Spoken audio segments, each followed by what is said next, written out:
삶을 살면서 이런 것들을 안고 살아가기 마련입니다.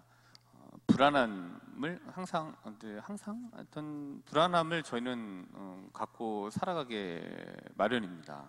아마 오늘 여기 앉아 계신 우리 신자분들 중에도 아마 좀 불안한 마음을 가지고 걱정된 마음을 가지고 여기 앉아 계시는 분들이 분명히 계실 겁니다.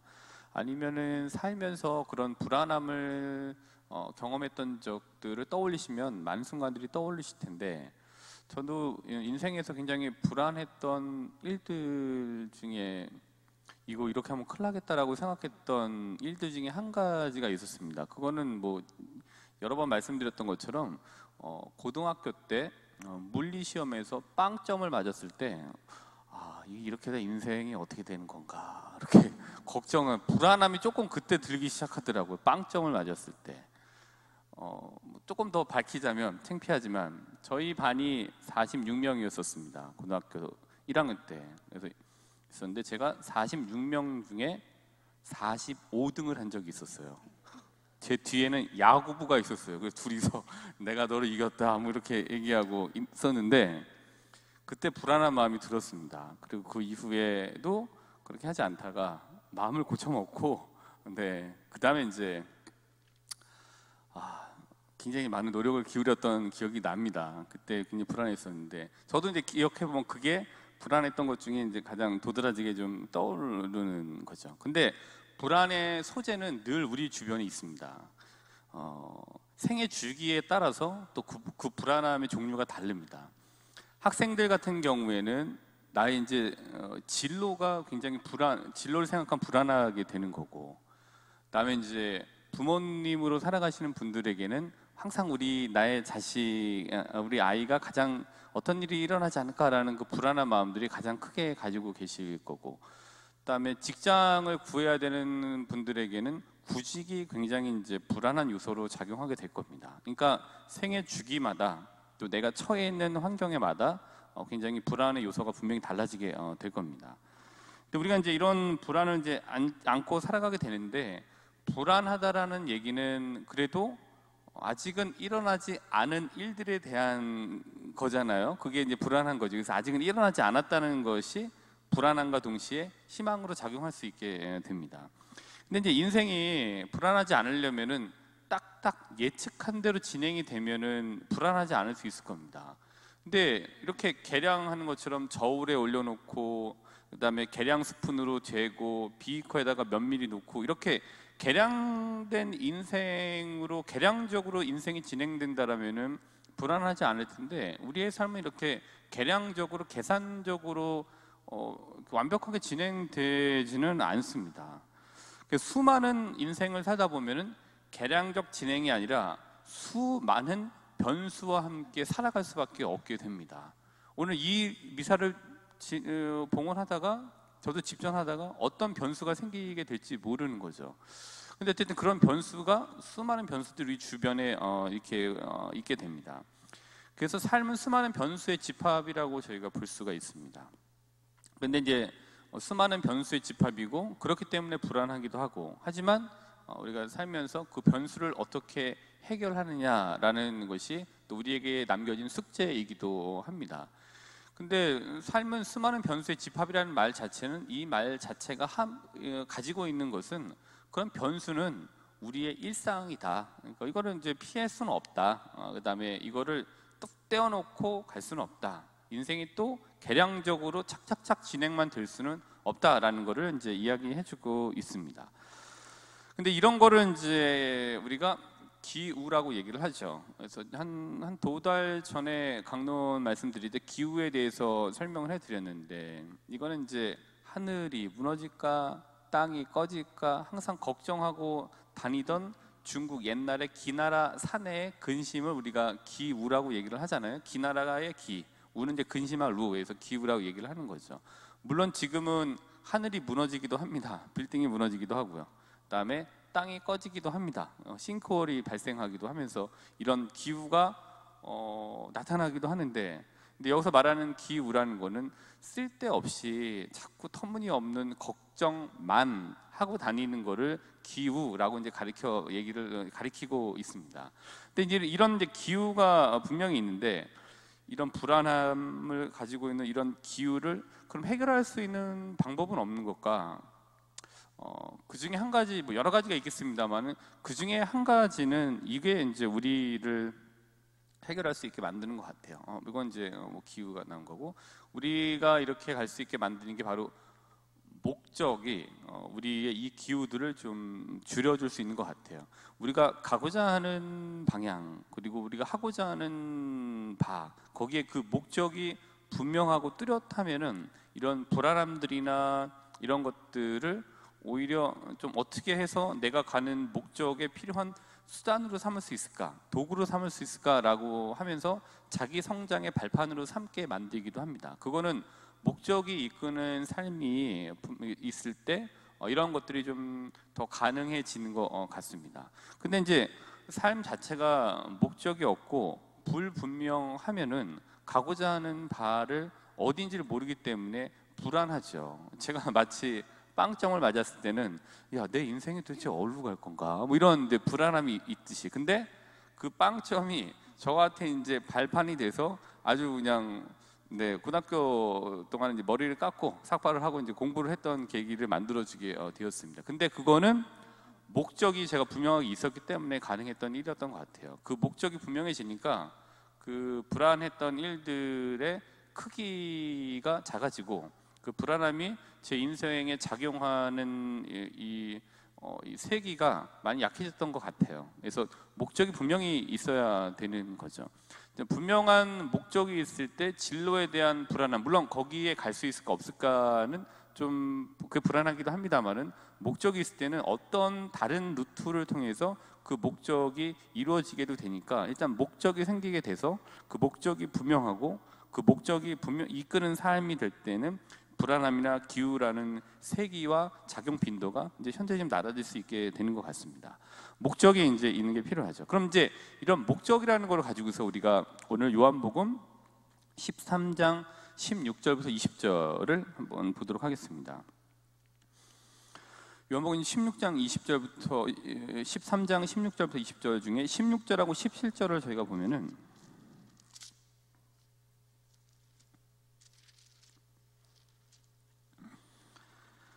16절에는 이런 말씀이 있죠. 종은 주인보다 높지 않고 파견된 이는 파견한 이보다 높지 않다. 종과 주인에 대해서 얘기를 하고 또 파견된 이와 파견한 이에 대해서 말씀을 이제 하고 계십니다.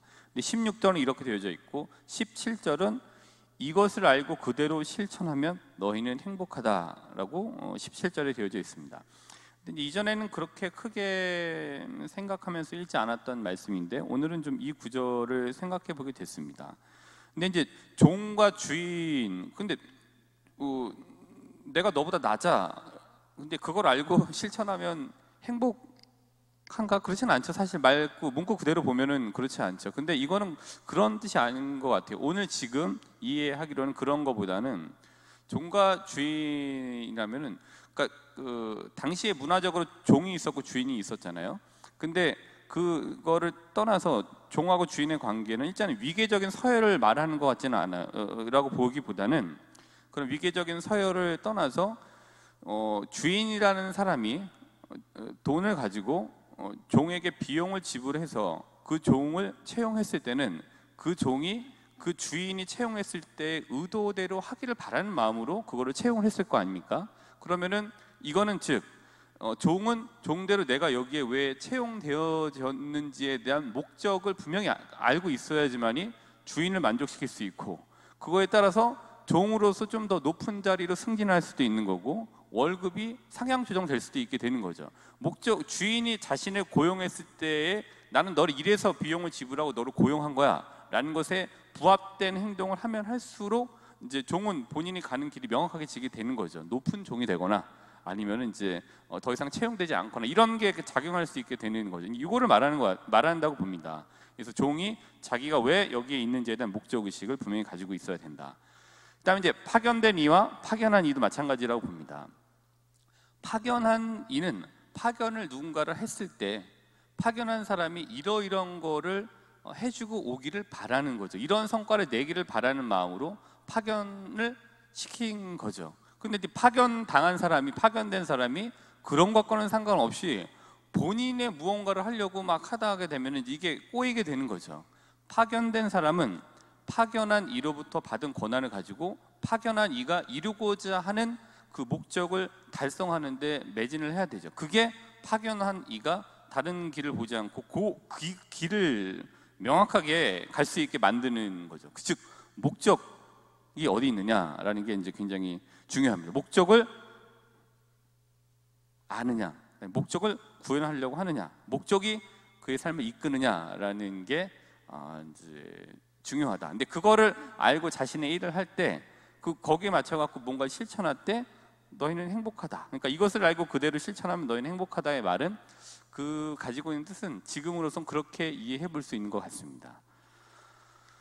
그럼 예수님의 목적은 어디에 있으셨을까라고 생각해 볼 수 있는 것 같습니다. 그럼 요한복음 12장 47절을 보면은, 오늘 13장인데 12장 47절을 보면은 뭐라고 하셨냐면, 예수님의 목적은 나는 세상을 심판하러 오지 않고 세상을 구원하러 왔다라고 말씀하십니다. 즉 예수님이 오신 목적은 심판이 아닌 구원이라고 말씀을 하고 계세요. 그러면 구원이라는 거는 살리는 일인 거고, 결국에 예수님이라는 분이 하느님이라고 파견한 이로부터 예수님이라는 파견된 이가 와서 하셔야 될 목적은 심판이 아닌 구원이고, 그 예수님이라는 파견된 이의 궁적인 목적은 살리는 생명을 일으키는 일로 이게 오게 된 거죠. 자, 이 목적이 분명하니까 예수님께서 가시는 곳마다 치유 기적이 일어나는 거고, 그 다음에 구마 기적이 일어나는 거고요. 근데 이런 이제 일들이 일어날 수 있게 되는 거죠. 그걸 분명하게 본인의 목적 의식을 갖고 있었고, 파견된 이로부터 내가 이런 거를 받았구나라는 목적이 분명히 있었기 때문에 하느님이라는 목적이 이끄는 삶을 이렇게 살아갈 수 있게 되었다, 이렇게 이해해 볼 수 있는 것 같습니다. 근데 이제 이거를 보게 되면은 이 목적을 잃어버린 사람들에 대한 이야기를 성경을 통해서 볼 수 있는데요. 마태복음 25장 14절을 한번 보도록 하겠습니다. 마태복음 25장 14절부터 30절을 보게 되면은 이 그림이 이제 보시면 직관적으로 아시게 되겠죠. 주인이 맨 오른쪽에 있는 사람이고, 맨 이제 왼쪽부터 탤런트구나. 누군 더 벌었고, 그다음에 저 두 번째에서 보면은 하나도 못 벌은 사람. 직관적으로 이제 그게 아실 수 있게 되잖아요. 그래서 이제 여기 보시게 되면은 주인이 떠나죠. 그러면서 이제 탤런트를 맡기고 떠납니다. 그래서 누구한테는 1탤런트, 누구에게는 2탤런트, 누구에게는 5탤런트.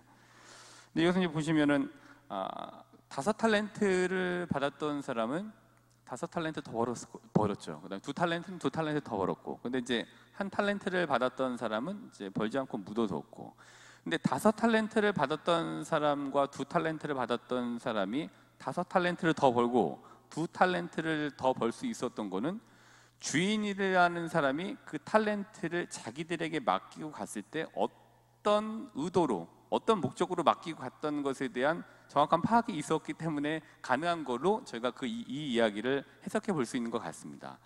5탤런트를 받았던 사람과 2탤런트를 받았던 사람이 더 벌기 위해서 어떤 장사 행위를 하던, 아니면 뭐 어떤 그 대부 행위를 하든지 간에 거기에서 수많은 변수들이 작용했을 거 아니에요. 근데 나는 이거를, 주인이 나에게 이걸 맡겼기 때문에 내가 이거를 분명하게 더 벌어야지라는 목적이 있기 때문에 그 수많은 변수들이 있었음에도 불구하고 아마 탤런트를 더 벌 수 있었을 겁니다.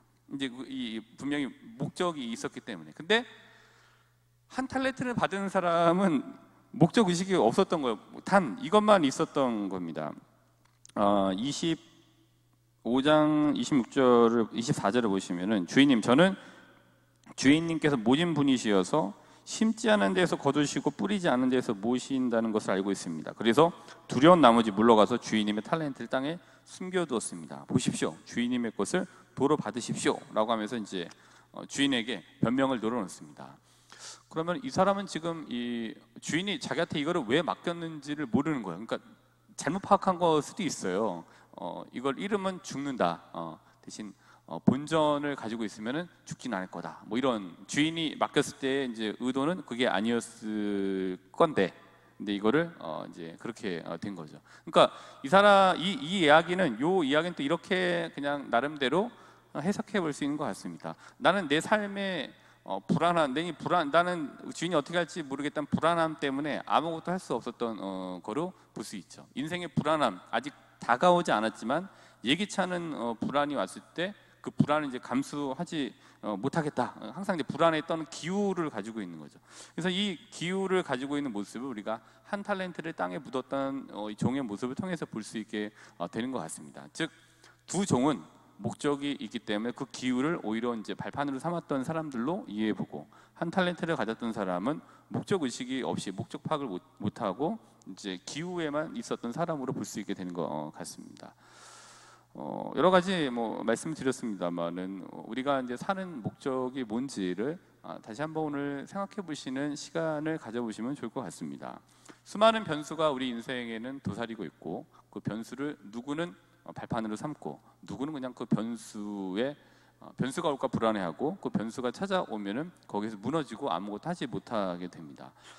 그러나 수많은 변수는 불안한 일이기도 합니다만은, 그 수많은 변수는 우리가 살아가는데 일상이다라는 것을 기억하시면서 우리 그리스도인들의 목적이신 하느님을 바라보시면서 하느님이시라는 목적이 이끄시는 삶을 오늘 하루 살아가실 수 있도록 미사 안에서 하느님께 은총을 구하도록 합시다.